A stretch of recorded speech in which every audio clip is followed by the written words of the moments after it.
Okay, now we're going to talk about the Second Great Awakening. Don't get it confused with the First Great Awakening. This is a different beast, all right?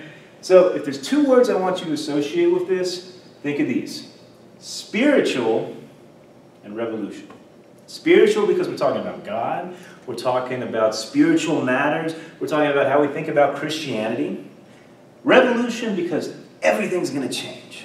We're going to change the way we look at Christianity, change the way we look at religion. It's all going to change, all right? Now, before I get cracking into what exactly this is, I want to talk a little bit about sort of the setting that all of this happens in, all right? Now, it's kind of like 1790 to about the mid-19th century.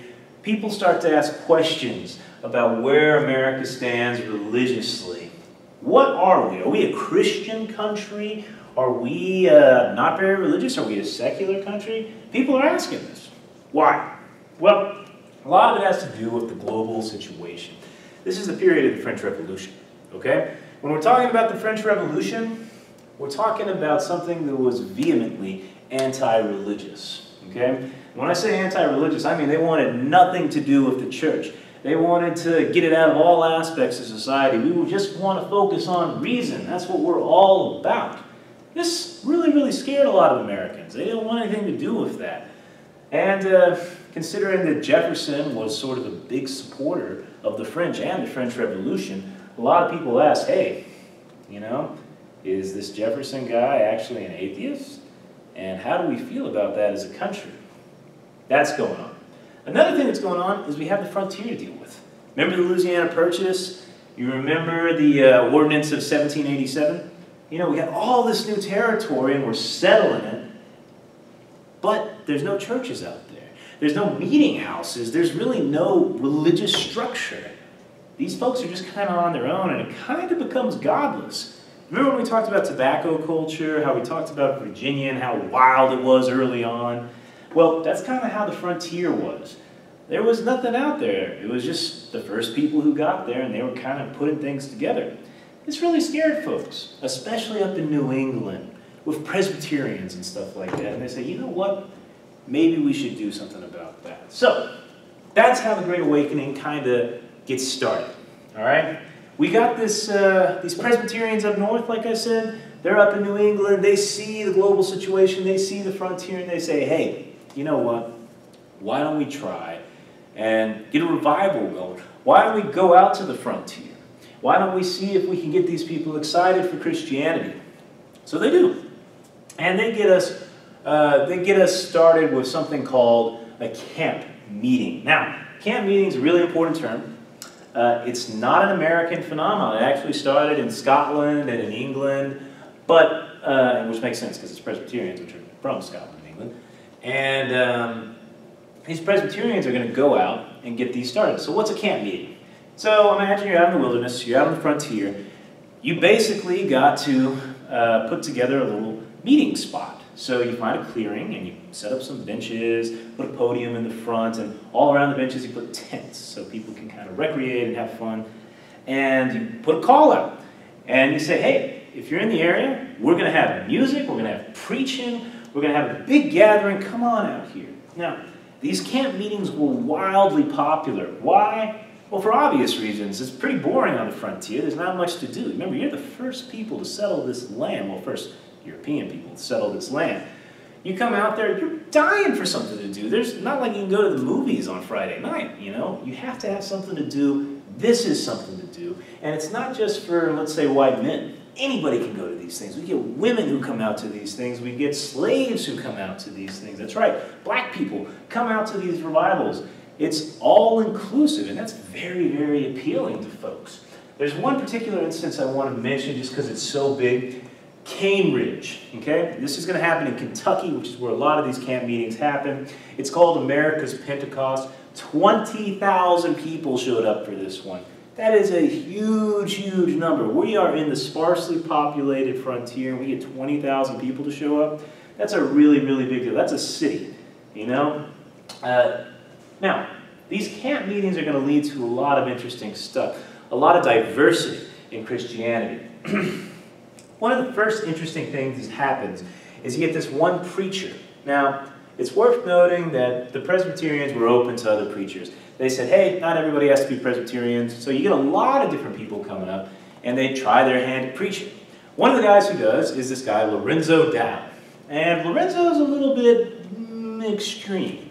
He basically has this thing called jerking exercises, which is kind of like when the Spirit seizes you and you're just like, ah, you know. That's something you can still see in some churches today, especially Pentecostal churches. It's this idea of being seized by the Spirit. Now, Presbyterians, who tend to be a little bit more on the Puritan side, a little bit more conservative, they see this and they say, you know what? We don't like this jerking around stuff. We got the Baptists, they see this, and they say, no, we don't really dig this either. But there's a new kid on the block, a new denomination, the Methodists. The Methodists, they see this, and they say, you know what, we'll accept it. They kind of embrace weirdness. They embrace sort of all the new things that the Great Awakening is going to bring out. And let me talk about the Methodists a little bit. Founded by a guy named John Wesley. Really, really, really cool guy. He is big on sort of everybody getting involved, you know? Like I said, they embrace the weirdness. They even embrace blacks. First black church in the United States is going to be a Methodist one. But this is also going to apply to sort of this idea of what's called anti-Calvinism. Now, that's going to be referred to by another word, which is Arminianism. So when you hear anti-Calvinist, Arminianism, those are interchangeable terms. What does it mean, though? Okay, you remember Calvinists? Well, Calvinists believe in predestination, which is this idea, we talked about it before, that there is a select number of people who are saved. If God is all-knowing, then He knows who's going to be saved and who's not.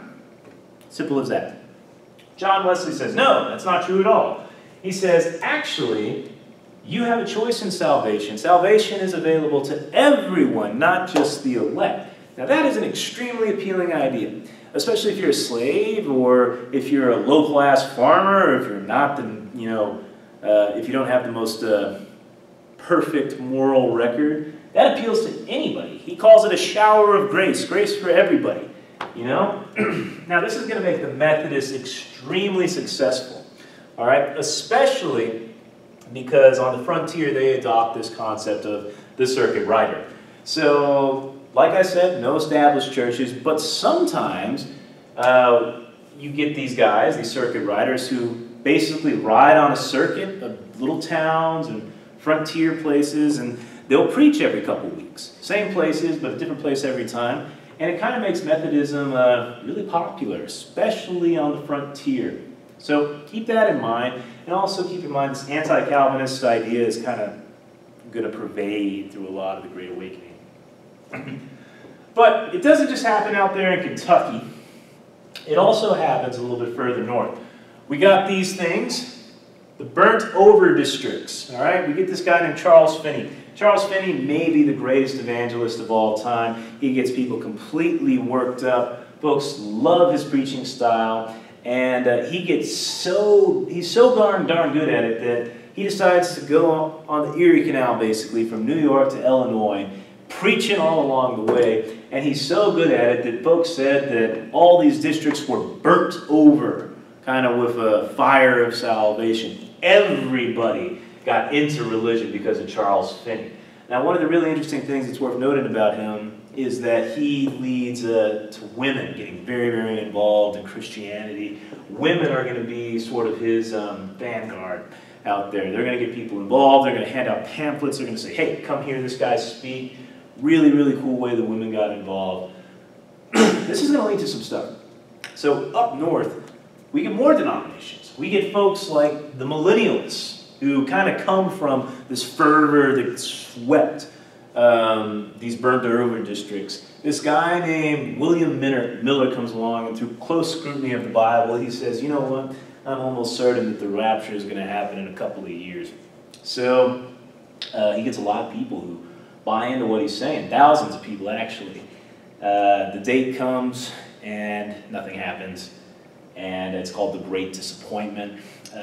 People jumped off their barns at midnight, convinced they would be swept up by angels. Didn't happen. It was a big, big disappointment, but it was another denomination, and it led to a denomination that's still around today. People who said, oh, he just got it wrong, the Seventh-day Adventists. Those guys are still around to this day. They don't have the best origin story, but it's worth noting that we're getting more and more denominations. So all these denominations are spouted now. Some of them have radical ideas like the Millerites, and some of them are all-inclusive like the Methodists, and we still got our old-school guys like the Presbyterians around. And some people feel dismayed by this. So we get this idea of restorationism. Think about restoring the church to its former glory. One church, that's all we want. This is going to be led by a guy named Alexander Campbell. He's going to be kind of the father of the Church of Christ and the disciples of Christ. Think of him as kind of non-denominational. He wants to get away from that idea of having denomination. He wants to get the church back together, the true church. Now this is going to be kind of a northern phenomenon. They're going to kind of stick to, hey, we're just going to stick to what the Scripture says, and we're all going to be united, and that's it. Doesn't really take hold in the South because the South is more individualistic. They kind of enjoy having all these choices in denomination. Now, starts out with interesting intentions. He kind of ends up creating his own denomination because guess what? There's Church of Christ today and all that sort of stuff, and people kind of look at it as its own church. But this is going to lead, this idea of restorationism, to another denomination over here. Mormons. We get Mormons that come around. These Mormons are going to be radical. They're going to be totally different. We get this guy named Joseph Smith. He's from New York. He says, hey, we're all wrong about Christianity. I've had an angel come down to me. He's told me that we're all wrong. Our concepts of Christianity are wrong. Goes into all this interesting mythology, all these interesting religious ideas. Refer to your notes if you want to get deeper into that story. Basically, he wants to restore the church, and one of the important things that you should get out of Mormonism is you can reach a status of being equal to God. You yourself can become a god through Mormonism. It's got a rough history. Wherever they go, people end up kind of getting mad at the Mormons. They end up getting kicked out of New York. They get kicked out of Missouri. They get kicked out of Illinois. Eventually, Joseph Smith is even killed. A guy named Brigham Young takes them over. They go out to Utah, still where they are to this day. Interesting denomination, and definitely one worth noting.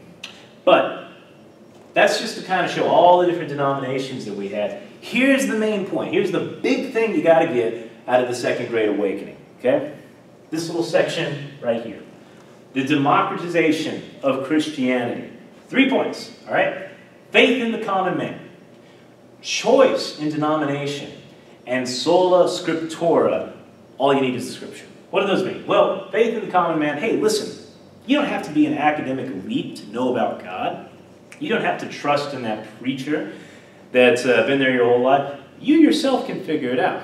You know, all these different denominations, hey, you can choose the one you want, which brings us to our second point. You can choose the denomination. You've got the power. It gets back to this Arminianism idea that you can choose to be saved and that you have the power within you to figure out what Christianity is all about.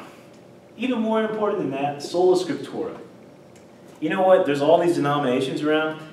All you really need is the Bible. You know? In there you can find everything you need to about Christianity. That's one thing that's going to keep all these guys together. Bible is going to be of pivotal importance to all of them.